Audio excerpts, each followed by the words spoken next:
7 leçons stoïciennes pour se détacher émotionnellement d'une personne. Avez-vous déjà porté ce fardeau invisible qui vous attache à quelqu'un, même si cette connexion ne vous apporte plus que du vide? Ce sentiment d'être coincé, incapable d'aller de l'avant, prisonnier de sentiments qui ne font que raviver une douleur que vous aimeriez effacer. Combien de fois avez-vous tourné en boucle sur des souvenirs, revivant des instants qui ne font qu'alimenter une tristesse inutile? Ce lien semble parfois impossible à rompre, mais il est tout à fait possible de s'en libérer, de retrouver une paix intérieure, de reprendre les rênes de vos émotions et de votre existence. Dans cette vidéo, je vais vous guider à travers des principes stoïciens qui vous aideront à vous détacher émotionnellement, à regagner votre sérénité et à vous affranchir de ce poids. Si vous en avez assez de laisser quelqu'un dicter votre humeur ou votre joie, cette vidéo est pour vous. Ensemble, nous allons découvrir des idées puissantes qui vous permettront de reconquérir votre indépendance émotionnelle et de vivre enfin libre, sans être hanté par un passé qui ne vous sert plus. Regardez jusqu'au bout pour voir comment ces leçons stoïciennes peuvent changer votre quotidien. Abonnez-vous pour ne pas manquer d'autres contenus, likez si ça vous parle, et partagez avec ceux qui pourraient en avoir besoin. On va briser ces chaînes émotionnelles et avancer vers une vie plus libre et apaisée. 1. Séparez ce que vous pouvez contrôler de ce qui échappe à votre emprise. Un des piliers du stoïcisme, défendu par Épictète, c'est de distinguer ce qui relève de nous de ce qui n'en relève pas. Cette séparation est essentielle pour s'affranchir émotionnellement d'une personne. Quand on réalise qu'on ne peut pas diriger les actes, les idées ou les sentiments des autres, mais seulement nos propres réponses et choix, on fait un bond vers la liberté intérieure. Cette prise de conscience évite de gaspiller son énergie à vouloir modifier l'autre ou à espérer qu'il se comporte autrement. Elle nous délivre du fardeau des espoirs déçus. Par exemple, si vous attendez sans cesse qu'une personne évolue pour être heureux, vous vous placez en position de dépendance. Le stoïcisme nous rappelle que ces attentes sont vaines et source de déception. En vous centrant sur ce que vous maîtrisez, votre attitude et votre état d'esprit, vous commencez à vous détacher des sentiments négatifs liés à cette personne. Imaginez un ami qui ne tient jamais parole. Si vous espérez qu'il change, la déception sera constante. Mais si vous acceptez que ces actes ne dépendent pas de vous et que vous orientez votre énergie sur votre propre réaction, un soulagement s'installe. Vous choisissez de ne plus attendre ce qu'il ne peut offrir, protégeant ainsi votre équilibre. Ce principe n'est pas seulement un appel à lâcher prise, mais à rediriger votre focus sur ce qui compte vraiment. En le pratiquant, vous brisez les chaînes émotionnelles et devenez maître de votre tranquillité. Vous n'êtes plus esclave des actes d'autrui, mais gardien de votre paix. 2. Acceptez la réalité avec calme. Le stoïcisme nous apprend que lutter contre ce qui est ne fait qu'amplifier la souffrance. Marc Aurèle, dans ses réflexions, nous dit que nous avons le pouvoir sur notre esprit, pas sur les événements extérieurs. Réalisez-le, et vous trouverez la force. Ce principe nous pousse à accueillir les faits tels qu'ils sont, sans les idéaliser. L'acceptation n'est pas de la résignation, mais la reconnaissance que certaines choses échappent à notre volonté, comme les actes ou les émotions des autres. Par exemple, si une relation s'achève ou si quelqu'un vous déçoit, s'obstiner à vouloir que ce soit autrement prolonge la douleur. En acceptant la situation, vous libérez votre esprit des illusions et commencez à guérir. Prenez une rupture. Au lieu de vous accrocher à ce qui aurait pu être ou de vous reprocher le passé, le stoïcisme vous invite à reconnaître que c'est fini. Cette attitude ouvre la porte à une nouvelle phase, libre des chaînes du regret. Résister à la réalité alimente la souffrance, tandis que l'accepter avec sérénité libère de l'énergie pour avancer. Ce n'est pas une faiblesse, mais une force qui permet de s'adapter avec élégance. En embrassant ce qui est, vous gagnez en paix et en liberté émotionnelle. 3. Adoptez l'indifférence sage. L'indifférence vertueuse, un concept stoïcien souvent mal compris, n'est pas de l'insensibilité, mais une distance sereine vis-à-vis des choses extérieures qui n'affectent pas notre intégrité. Épictète enseignait que ce ne sont pas les faits qui nous perturbent, mais notre vision d'eux.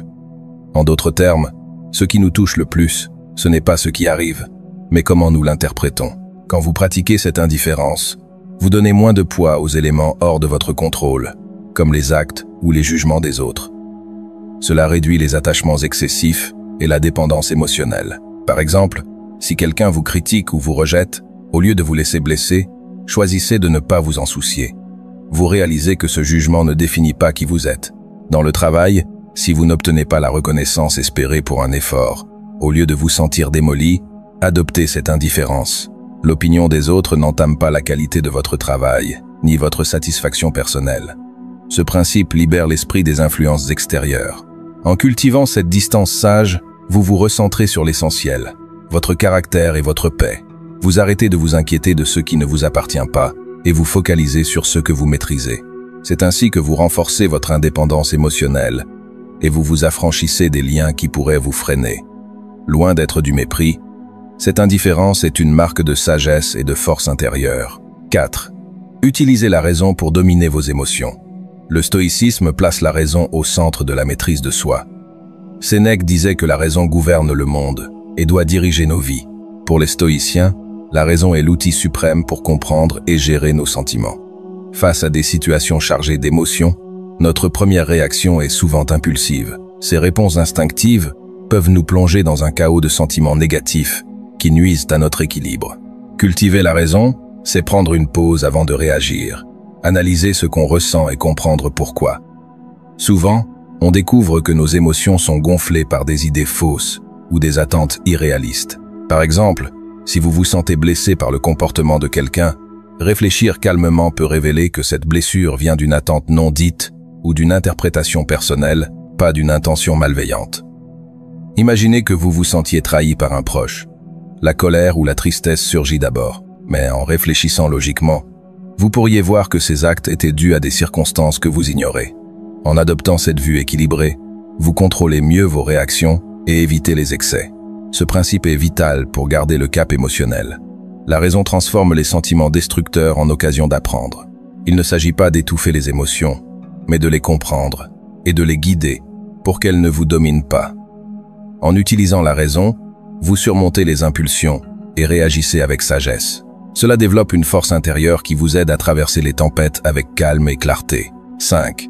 Réfléchissez à l'impermanence des relations. Le stoïcisme nous rappelle sans cesse que tout est passager, y compris les liens humains. Marc Aurèle écrivait que ce qui est éphémère est insignifiant. Cette conscience de la fugacité est un outil fort pour se détacher émotionnellement. En acceptant que les relations changent, nous apprenons à savourer le présent sans nous accrocher au passé ou à l'avenir. Méditer sur l'impermanence, c'est reconnaître que chaque lien a sa durée. Certains durent une vie, d'autres sont brefs. Cela aide à accepter les fins sans regret ni amertume.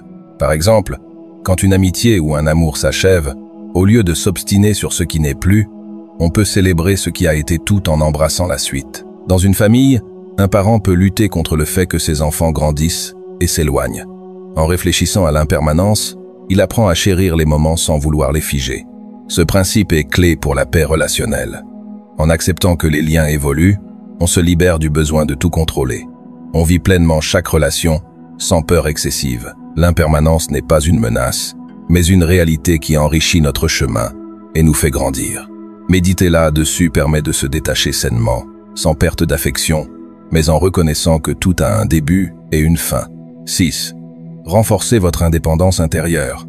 Le stoïcisme enseigne que la vraie force est en nous, pas dans les liens ou les avis des autres. Sénèque disait que maîtriser soi-même est plus grand que conquérir une ville. Ce principe nous pousse à développer une confiance qui ne dépend pas des autres. Quand on place son bonheur entre les mains d'autrui, on devient vulnérable.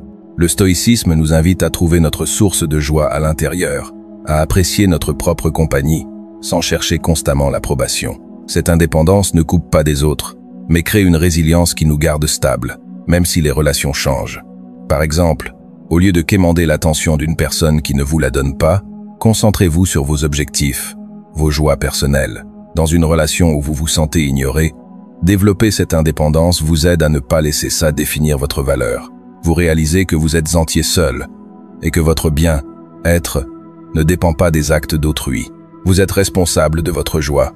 Ce principe bâtit une base solide de confiance. Quand vous êtes émotionnellement indépendant, vous naviguez les relations avec clarté. Vous appréciez les liens sans en dépendre.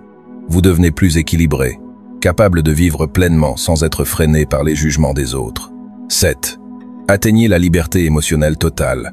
Ce dernier principe couronne les précédents. En intégrant la distinction du contrôle, l'acceptation, l'indifférence sage, la raison, l'impermanence et l'indépendance, vous accédez à une vraie libération émotionnelle. Ce n'est pas l'absence de sentiments, mais leur maîtrise, où vous n'êtes plus captif de vos attachements ou peurs. Épictète disait que ce ne sont pas les faits qui nous troublent, mais notre vision d'eux. Cette liberté, c'est choisir comment réagir à tout.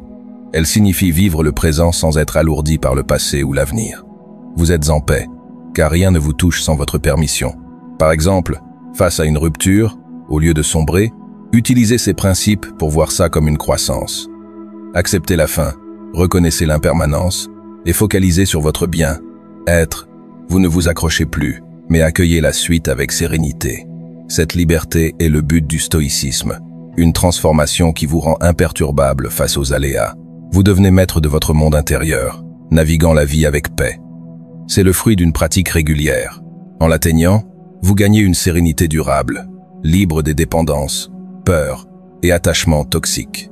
Vous vivez en accord avec vos valeurs, transformant chaque défi en croissance. Conclusion, ensemble, nous avons exploré ces principes stoïciens pour vous aider à briser les attachements émotionnels et retrouver votre sérénité. De la distinction du contrôle à la liberté ultime, chaque idée est un outil pour reconquérir votre indépendance. Nous espérons que cette vidéo vous motive à les appliquer au quotidien. Si elle vous a aidé, abonnez-vous pour plus de contenu, likez et partagez avec ceux qui en ont besoin.